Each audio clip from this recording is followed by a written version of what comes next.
movies are a form of social commentary and not in any way meant to put down the ideas and ideals of any political or gender identity. You are all fair game in the eyes of the wicked, and we see you. I've done what felt right.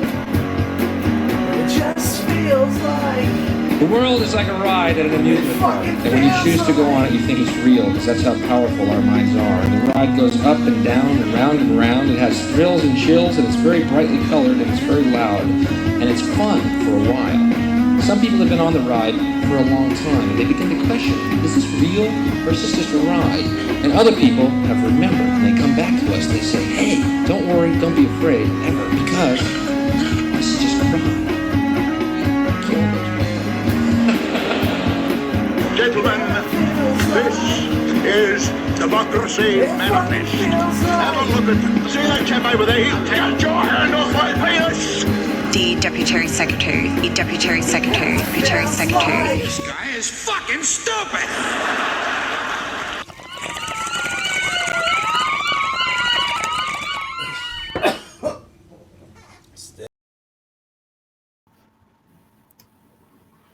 And one more sound. There's my beautiful Starflies. How's it going, children?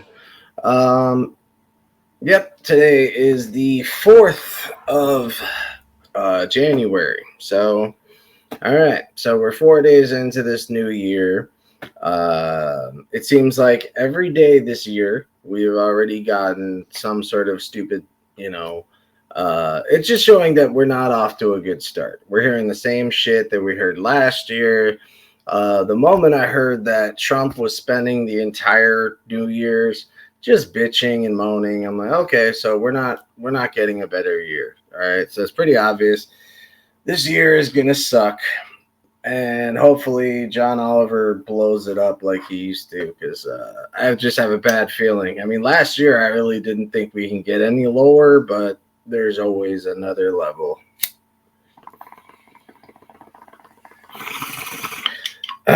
So we did a segment on Tuesday that we do every week, and it is a once a week show that is STS presents Useless and Skinny. Now, the take on Useless and Skinny, of course, excuse me. Obviously, I am useless. And skinny is skinny. So, one thing is that we have to keep his name has to stay out of the main picture. The man is he's a big deal. All right, he's kind of a big deal. All right, his house does smell of rich mahogany. And he's filled with leather-bound books that have never been read.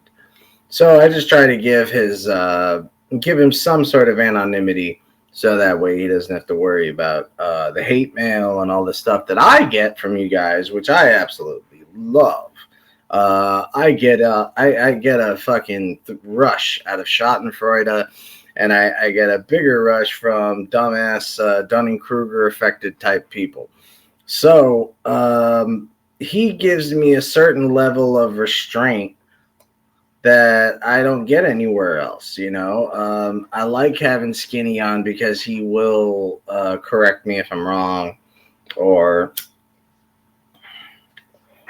vice versa. And if you watched the episode yesterday, you would have noticed I was kind of stopping him a lot, because my whole point of this was to eventually turn the conversation into the dress issue with black comedians. This is only prevalent within the black comedy family.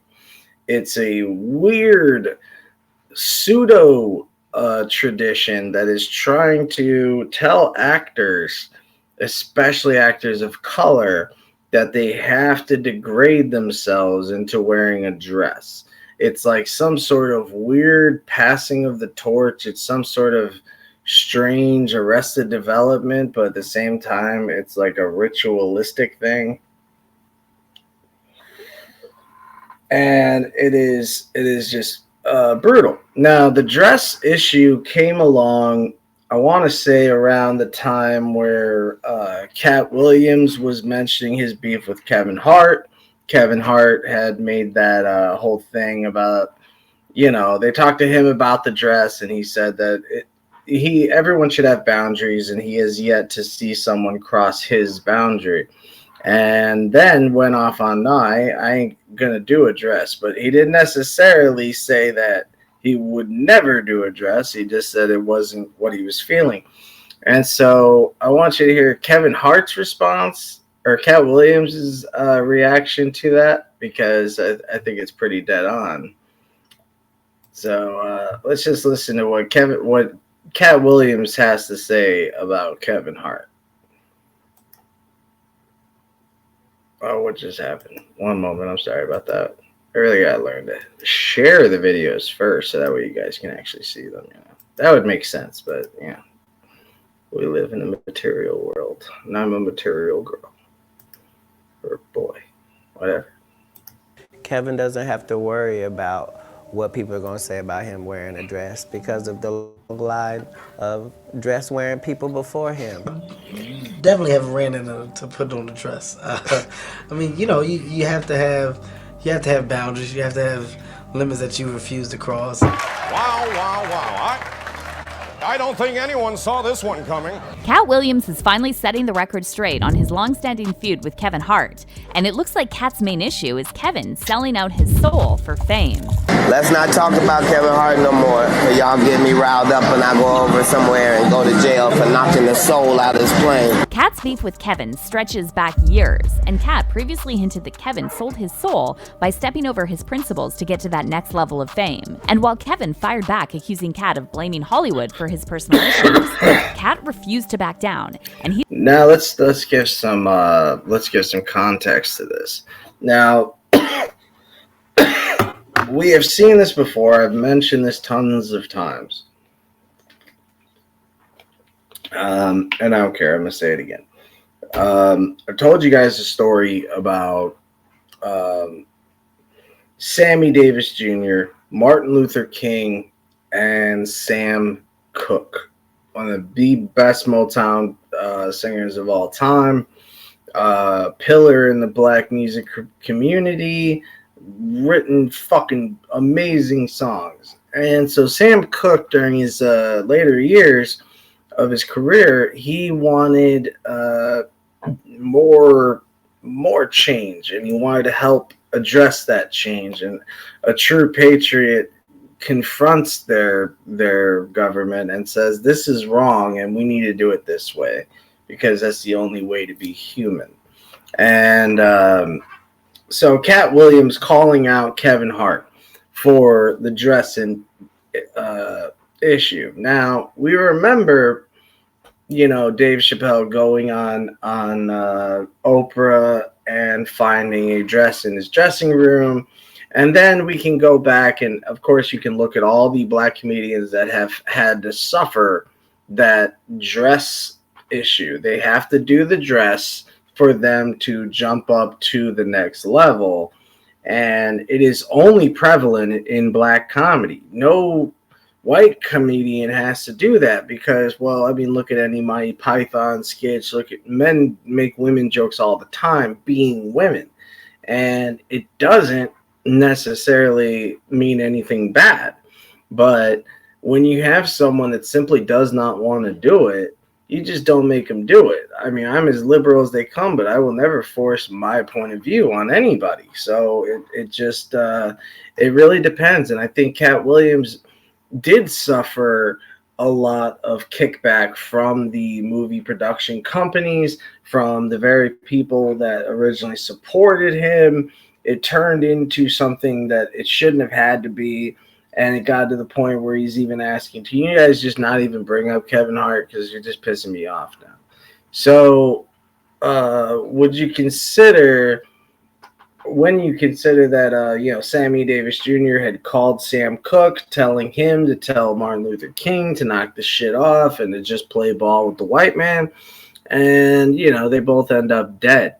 And, this is what comes of being truthful. And when you are truthful, you know damn well you're going to have a bullet on your back because people have spent so much time forcing themselves to believe lies that when you question that very essence of their mental processing, it fundamentally changes their view on life and their view on yourself. And you'll notice that in the way that they speak when they complain about you. They'll go really deep in, showing that they are actually probably some of the most diehard fans. You can call it hate watching all you want, but if you're watching it, you can't hate it too much.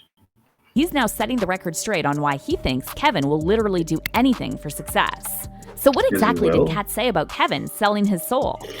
Let's break it down. For the last few years, like, Kevin been pretending like he been world touring. That been world touring, that been everywhere but here. Kevin Hart often brags about being the hardest working comedian out there. His Twitter bio reads, "My name is Kevin Hart, and I work hard." That pretty much sums me up. Everybody wants to be famous, but nobody wants to do the work. But there are a lot of people who feel like Kevin's success isn't only down to hard work. And one of these people is Katt Williams, who previously hinted that Kevin sold his soul to people who control the entertainment industry. To give you some context, there's this long-standing rumor in Hollywood that black male entertainers are pressured into wearing a dress on screen. Okay, now, when you try to say that there is this long-standing, the way she says it is almost conspiratorial or like a conspiracy theory. No, this has been shown by black comedians for years that, there's a reason why they always end up having to wear a fucking dress. And when it came down to Chappelle arguing over it and fighting back and saying, look, man, if it's been done, if this is something that everybody does, then I think it's okay to just call it a little bit hacky because that's what it is. It's just another hack way of fucking trying to give you some mild form of entertainment, and it's cheap. It's simply cheap. And so seeing this was a huge disappointment. Now, I'd love to see what you guys think in the comments. Do you guys like Kevin Hart? Do you think Kevin Hart is innocent in this? Do you think he's an opportunist? Do you think that he's a legit comedian? I think he's a legit comedian. I think that he is a legitimately funny guy. I have no problems with his work when it comes down to making people laugh. I mean, that's a skill on its own, and it can't really be taught. But also at the same time, it's very clear what just happened, and he made that choice. And at first I thought maybe they're making too big of a deal out of this. And I don't mean they as in black people. I meant they as in people. Because not only was this jumping around in the black community, they jumped around all over the communities, every community. So it's not just something to talk about because, black people are into it. No, it's been going on for decades, and we keep seeing it. And we're wondering, why is this only happening to white comedians? I don't see Andrew Dice Clay having to do a Big Mama's House episode. I don't see Andrew Dice Clay, period. I think he should have just stayed dead in the 90s. But I was never a fan of his comedy. I was never a fan of the chauvinistic male. And maybe it's because I was raised with women. But to see this is different than for instance, me dressing up in drag and shit like that. I mean, I'm not trying to prove anything, and I'm not on national television with millions of fans watching me and possibly bastardizing your very sole character. So let's skip over to the Dave Chappelle 2006 interview with Oprah Winfrey, where he discusses the dress, the issue. Originally, this was going to be one of the Avenue sidetracks and our lovely segue, then everyone fucking dies. And so when we did the segue, I ended up forgetting what I was talking about. And I really wanted to get in the segue of the dress. But instead, I kind of softballed the question because there's certain things I was trying to avoid on that very day. I didn't want to. What's the word? I just didn't want you guys to think that I was trying to tell you how to think or feel or anything. So I decided instead to go with something more universal for everybody. And I also could tell that maybe Skinny might not want to talk about this. I didn't bring it up beforehand, and I don't like to throw shit at you, especially if it involves controversial information. I don't want to throw that at my guests because they're not ready for that kind of question. They were preparing for other ones.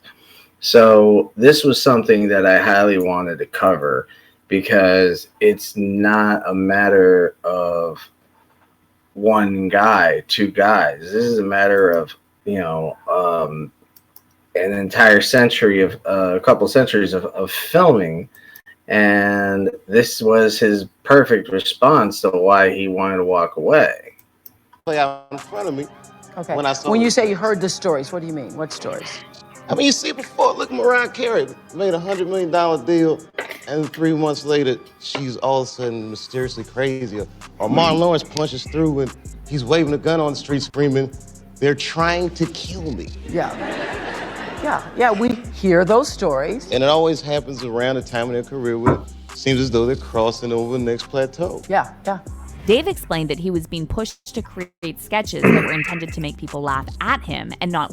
Now we all understand why Dave walked away from the show. That's not the reason why I showed that. Obviously, the reason why I showed that was the first little part of it, of him telling Oprah, we've all heard the stories, and I believe Mariah Carey had signed on to some like multi-million-dollar deal, and then she was listed as crazy. There's a strange honesty to bringing out the psychosis levels within a specific race.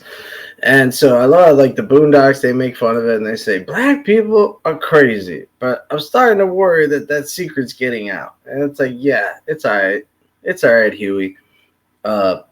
Most white people are fucking crazy too, and if these people only knew how fucking crazy they all were, they'd all go bowling with each other, they'd all have a great time, and you guys would all stay the fuck away from this beautiful man right here. Dave Chappelle has gotten,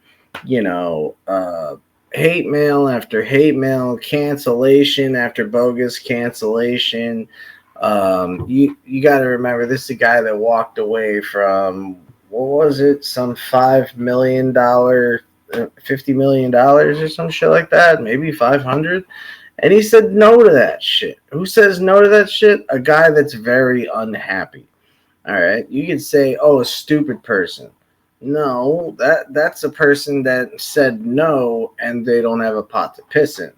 Chappelle is gonna be fine, and he knows that, but he knows that you are not. So I think a lot of his issues are misconstrued, and a lot of his wordings are misconstrued, and it really doesn't help with black comedy overall, because it slows down ridiculousness like Pootie Tang, Don't Be a Menace, just movies, not like Barbershop or Friday, but more like the out there movies, like I Got Five on It, and Puff Puff Pass, and all those little weird fucking movies, man. Those are the shit.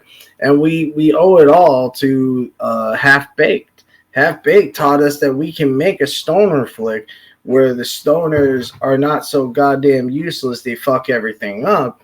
I mean, they fuck everything up because they themselves don't really think, but they don't blame the weed.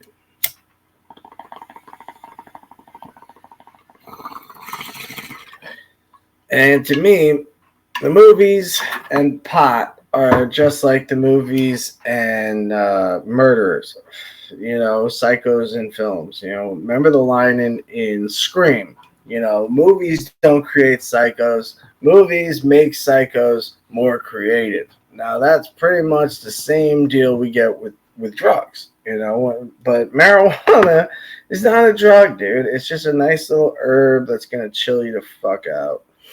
I don't know how I lost it and went over there, but the point was that we didn't get to cover any of this shit, and I really wanted to, but again, I like to let people know what we're going to cover if I'm going to throw out anything really big. Like, if I'm going to cover Pop-Tarts, I'm not going to have to tell you that I'm doing Pop-Tarts. I don't have to worry about that. But if you're coming on the show and I want to talk about, human trafficking or AI and the dangers of AI and why AGI and regulations are so important. So my point is that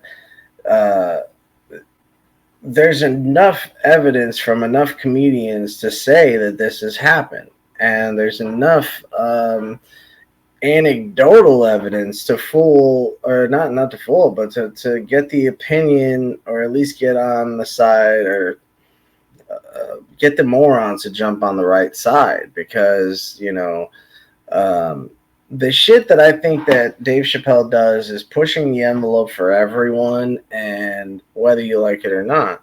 But when it comes to the dress incident, now let's go back into what happened here. And I want to talk about the movie that he did, where he knew this didn't make any sense, that he had to be a prostitute. The wrong trailer because there's a dress in here. Even after Dave said that he felt the dress was unnecessary for the scene, the producers kept pressuring him and claimed that all the greats did it. Now this is why this is interesting. Listen to this. The writer comes in. I think he's the writer. He's like, Dave, listen, we got this hilarious scene where Martin's sneaking out of jail. So he disguises you as a prostitute. I love his white He put this dress on and, what? This prostitute? Nah, I'm not doing that. I don't feel comfortable with that. That should have been in the discussion. What? You don't feel comfortable with it? I mean, it's a hilarious bit.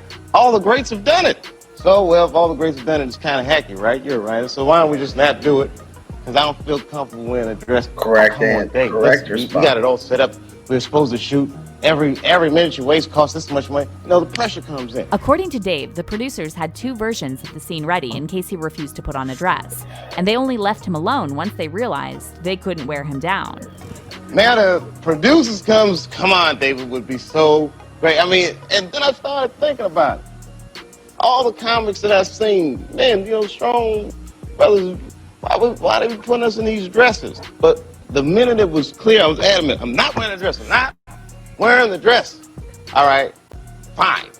Think of something else. That comes back 10 minutes later, the whole new scene. Damn, how did you write the scene so fast?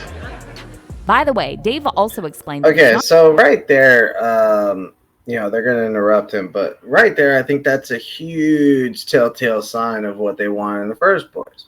For him to say, hey, I go to my dressing room, there's a dress in it, walk out, go, nah, this can't be my dressing room. I ain't got no scene with no dress.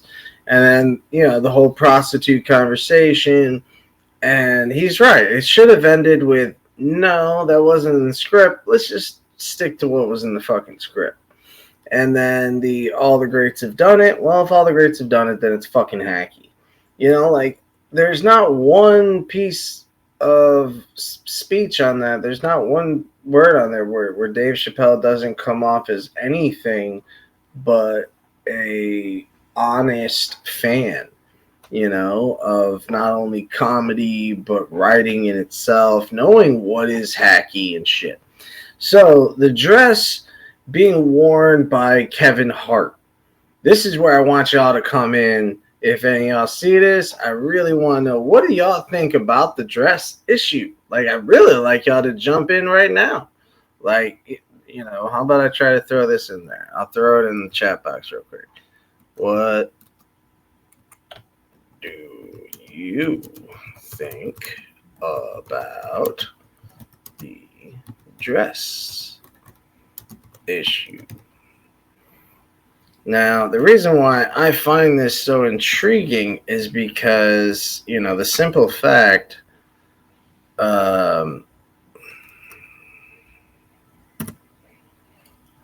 when it comes down to this shit, it's like, it's prevalent, it's there, it's proven, we've seen it, and we've seen it with some of the best comedians of all time. And it also kind of reminds me of the way that Richard Pryor was treated in, if you ever seen the movie The Toy, with, not the movie Toys with Robin Williams, that was a different one. It's a movie just called The Toy, and it's with this old dude who looks like Mr. Belvedere, and then this spoiled little Veronica Salt, but gender swapped Veruca Salt, and basically it's pretty strange. It's honestly pretty goddamn strange. It's just weird. So I love the way that Chappelle mentions this shit. The fact that he says no to this, and that should have been the end of it. They push him on the money aspects of how much is going to cost the company, how much is this going to cost this, and you're wasting all this time and shit. But when it came down to it,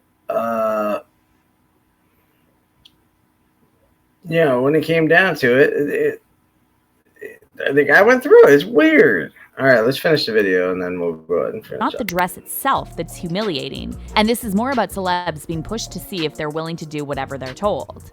Now, if you're wondering what all this has to do with Kevin Hart, well, back in 2012, Kevin was asked to comment on Dave's claims that black entertainers are pressured into wearing dresses.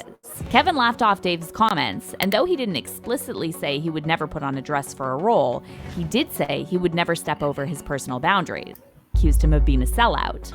The new pope is 9-year-old Oscar nominee, Kavenshané Wallace, the first African-American, the first female, and first child pope.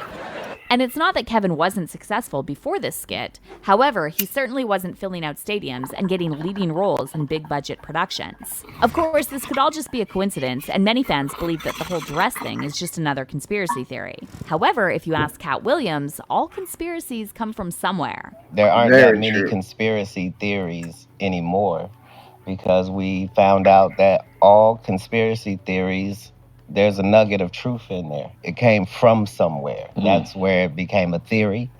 And then it progressed to the point where it became a conspiracy theory. Because there was something there. Now, when it comes to Kevin's SNL skit, I was actually asked to comment on this. And he... although I think that his wording was a little off on that, it's almost kind of a glib way of looking at it, but again, like I was saying about The Toy, you have a movie where a black man is found at a toy store by this rich Veruca Salt wannabe, and he basically tells his dad, who I think is like Jackie Gleason or something. I remember him being somewhat of an established actor. And so he tells, Richard Pryor, all right, I'm going to set you up with this amount of money, and I want you to play ball and just go play with my son, and you're going to be on the call and all this shit. And then he ends up wanting to move in. He wants the black man to move in with him. So, I mean, you can never do this movie today. No. Unless you are a badass that actually has a sense of humor, you would not get away with making this movie. But give it to the right people. If Paul Mooney was still alive, if Richard Pryor was still alive, I would have loved to see what they have now. But now that we have so many other great writers, and especially in black comedy, Donald Glover is the first thing that pops into mind. Donald Glover is probably, I honestly thought Donald Glover was far smarter, far better, and more creative than Kanye ever was. And I think Kanye would be the first one to be happy to dance with that dress on, so that way he can make the white people nice and happy. Because I don't know where this motherfucker stands, man. You can't say that you all about black pride and you all about black lives when you don't give a fuck about nobody but yourself, bro. And when I think Bill Maher ended up saying, your mother would probably be embarrassed of herself, or embarrassed of you. Like, he gets up and just walks out, it might have been Joe Rogan, actually. But again, you need some checks, man. You need to make sure you got people in your circle that'll help you. But when it comes down to the dress, this has been a significant, outstanding aspect of the dark pieces that are in comedy itself. And so do you believe in the dress? Do you believe the dress exists? Do you think the dress issue even exists? Do you think it's blown out of proportion? Or have you actually noticed the pattern of the guys that don't play ball and see what happens to them? Now, tomorrow, I'd like to do some stuff on 80s and 90s actors that we all remembered and we loved, but it turned out like all of them ended up pedos and weirdo motherfuckers, and it's going to be a part of like the Don't Meet Your Heroes week. I want to do a whole week of meeting your heroes, so we might do that this week. I might just start throwing in episodes. There's nothing solid on this show. We don't believe in canoned continuity. It's more about just letting the show ride its way, let that freak flag fly, and just kind of, wing it and see how it goes. I don't want to over-script anything to you guys, so I make sure I have my bullet points, and then I throw those out to you guys for good fun. And you guys are always really cool about it. So thank you so much for supporting the channel. Please share as much as possible. It helps the fuck out of our algorithm. Even if you just want to write in a comment saying, your hat, I can't read it, or, I don't care. Just say like cool Chicago poster, Say cool Mike, You don't even have to compliment me. There's plenty of things to compliment. I got a ticker. That's pretty cool. I got a weed thing over there. This way. There's a weed thing over there. Here, I'll make it bounce around for you. All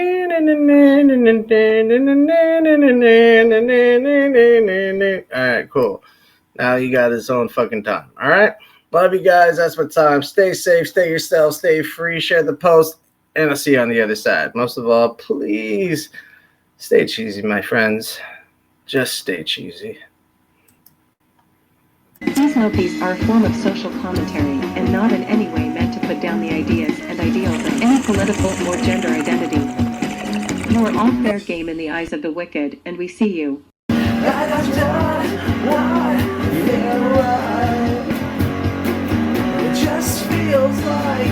The world is like a ride at an amusement park, and when you choose to go on it, you think it's real, because that's how powerful our minds are. The ride goes up and down and round and round. It has thrills and chills, and it's very brightly colored, and it's very loud, and it's fun for a while. Some people have been on the ride for a long time, and they begin to question, is this real, or is this just a ride? And other people have remembered, and they come back to us, they say, hey, don't worry, don't be afraid, ever, because